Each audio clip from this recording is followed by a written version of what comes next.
Hi, happy Ganesh Chaturthi guys. Today I'm going to show you how to get the blue tone effect in Photoshop. So without any delay, let's get to the video. At first, duplicate the subject by pressing Ctrl J. Now, right click on the duplicated layer and select blending mode. Here, uncheck the red channel and hit OK. This creates our first tone effect. Now go to the original layer and open blending mode. Uncheck the green and blue boxes and hit OK.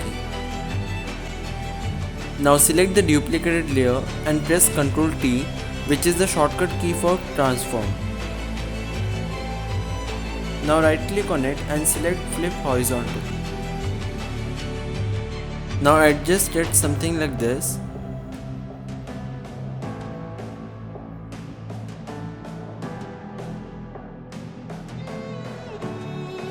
And here is the result. So that's it for today.